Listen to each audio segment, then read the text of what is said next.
Biyyatoo Oromiyaa kan uumaa badhaatu handhuura abbootaa biyya gootawwanii biyya hayyuu qaraa biyya bifleewwanii biyyatoo Oromiyaa biyya sirna gadaa kan ittiin beekamtu mallattoon ishii odaa. Anis biyyan qaba kanan ittiin daadadu biyyatoo Oromiyaa kanan jiruuf abdaadu.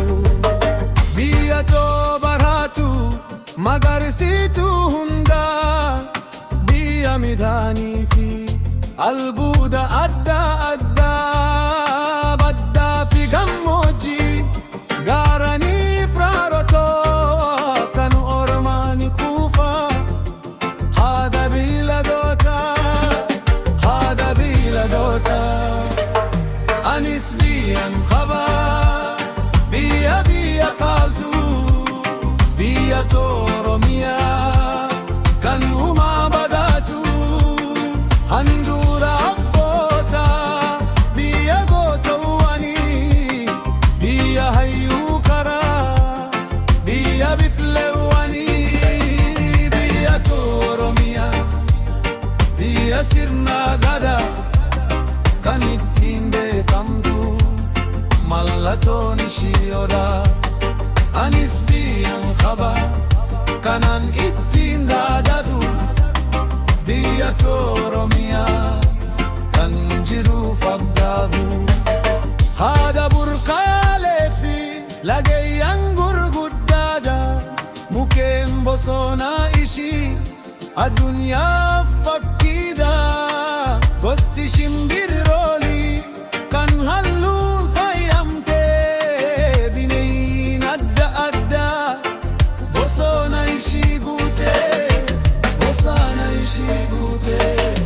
Anis biyyan qaba biyya qaaltu biyyatoo Oromiyaa kan uumaa badhaatu handhuura abbootaa biyya gootawwanii biyya hayyuu qaraa biyya bifleewwanii biyyatoo Oromiyaa biyya sirna gadaa kan ittiin beekamtu mallattoon ishii odaa.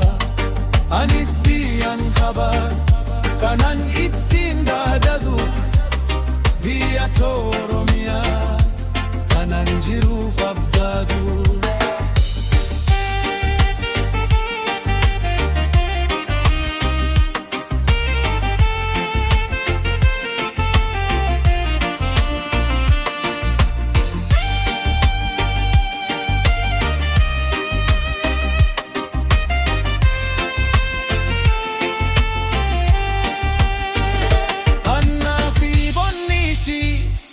Nama gammachiisa hayyuu Oromiyaa hogayyuu hameessa ittiin bulmaatni ishii seera abbaa gadaatti dimokiraasiin maraa ilmaan ishii hammatti.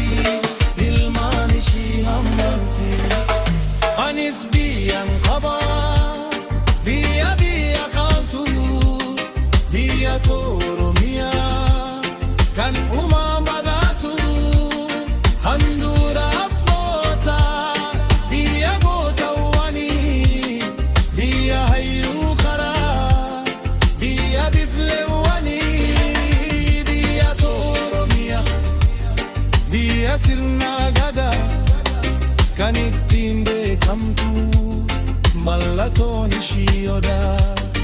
Anis biyyan qaba kanan ittiin daadadu biyyatoo Oromiyaa